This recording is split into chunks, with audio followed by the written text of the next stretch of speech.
ನೀವು college days ನಲ್ಲಿ ಪಲ್ಟಿ ಹೊಡೆದಿರಬಹುದು, ಆದ್ರೆ ಅದನ್ನ ಇಲ್ಲೂ ಹೊಡೆಯೋ ಗೋಜಿಲ್ಲ. ಒಳ್ಳೆ ಮಾತಲ್ಲಿ ಬರ್ತೀರಾ, ಇಲ್ಲ ಡೈನಿಂಗ್ ಹಾಲ್ ತಂದು ಬಿಡ್ಲಾ ಅಂತ ಹೇಳ್ತಾರೆ. ನಾನೇ ಹೇಳ್ ಕಳಿಸ್ತೆ ಕಣೆ ಕಮಲು ಕೈಲಿ. ಅವನಿಗೆ ಅಡಿಗೆ ಕೆಲಸ ಅಂದ್ರೆ ತುಂಬಾ ಇಷ್ಟ. ಒಲೆ ಹಚ್ಚಕ್ ಮುಂಚೆ ಇಲ್ಲಿಗೆ ಊಟಕ್ಕೆ ಕರ್ಕೊಂಡ್ ಬಾ ಅಂತ. ಅವ್ರು ಹಾಗೆ ಹೇಳಿಲ್ವೇ? ಒಳ್ಳೆ ಯುದ್ಧಕ್ಕೆ ಬರೋರು ಹಾಗೆ ಬಂದ್ರು. ಅವಳ ಮಾತೇ ಹಾಗೆ. ಎಲ್ಲರಲ್ಲೂ ಪ್ರೀತಿ ಸಲಿಗೆ, ಸದಾ ನಗನಗ್ತಾ ಅವಳ ಮನ್ಸಲ್ಲಿರೋ ಕೊರಗನ್ನ ಮರೆಯೋ ಪ್ರಯತ್ನ ಪಡ್ತಾಳೆ. ಏನಂತೆ? ಅವರು ಕೊರಗ? ಹೌದಯ್ಯ, ಅದು ಕೊರಗು ಅಂತ ಹೇಳೋ ಇಲ್ಲ ಕಾಂಪ್ಲೆಕ್ಸ್ ಅಂತ ಹೇಳೋ ನಂಗೊಂದು ಗೊತ್ತಾಗ್ತಾ ಇಲ್ಲ.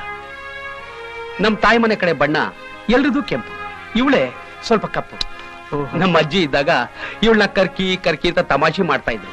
ಅದು ಅವಳ ಮನಸ್ಸಲ್ಲಿ ಇನ್ನೂ ಉಳಿದೋಗಿದೆ.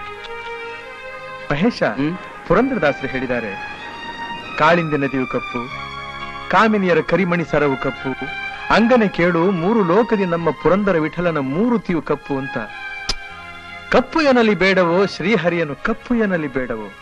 ಯಾಕೆ ಪಾಪ ಅವ್ರ ಮನಸ್ಸಿಗೆ ಇಷ್ಟೊಂದು ಹಚ್ಕೊಂಡ್ಬಿಟ್ರು? ಜಗನ್ನಾಥ, ಇದನ್ನ ಅವಳಿಗೆ ಹೇಳ್ಬೇಕಯ್ಯ.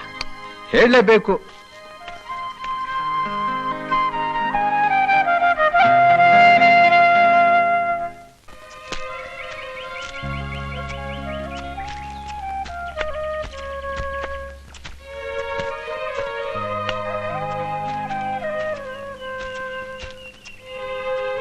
ಹಲೋ. ಓಹೋ, ಏನು ಒಬ್ಬರೇ ವನವಿಹಾರ ನಡೆಸ್ತಾ ಇದ್ದೀರಲ್ಲ? ವನವಿಹಾರ ಏನಲ್ಲ, ಗಿಡ ಎಲ್ಲ ಬಹಳ ಸೊಂಪಾಗಿ ಬೆಳೆದಿವೆ. ಹೀಗೆ ವ್ಯವಸಾಯ ಮಾಡ್ತಾ ಇದ್ರು ಹೂವ ಇನ್ನೂ ಹೆಚ್ಚಾಗಿ ಬರ್ತಾ ಇರುತ್ತೆ, ನೋಡೋದಕ್ಕೆ ಬಹಳ ಸೊಗಸಾಗಿರುತ್ತೆ ಅಂತ. ನೀವೊಬ್ಬರೇ ಇದ್ದೀರಲ್ಲ, ಬೇಜಾರಾಗುತ್ತೆ ಅಂತ ಈ ಟೇಪ್ ರೆಕಾರ್ಡರ್ ತಂದೆ. ಓಹೋ, ಥ್ಯಾಂಕ್ಸ್. ನಿಮಗ್ ಮಾತಂತೂ ಬೇಕಿಲ್ಲ, ಸಂಗೀತಲಾದ್ರೂ ಇಂಟ್ರೆಸ್ಟ್ ಇದೆಯೋ ಇಲ್ವೋ? ಅಯ್ಯೋ, ಬೇಕಾದಷ್ಟಿದೆ. ನಾನೊಂದು ಹಾಡ್ಲಾ? ಹಾಡಿ. ಈಗ ಬೇಡ, ಇನ್ನೊಂದ್ಸಲಿ ಪ್ರೋಗ್ರಾಮ್ ಮಾಡೋಣ. ಈಗ ನೀವು ಟೇಪ್ ರೆಕಾರ್ಡ್ ಹಾಕೊಂಡು ಕೇಳಿ, ನಾನು ಬರ್ಲಾ?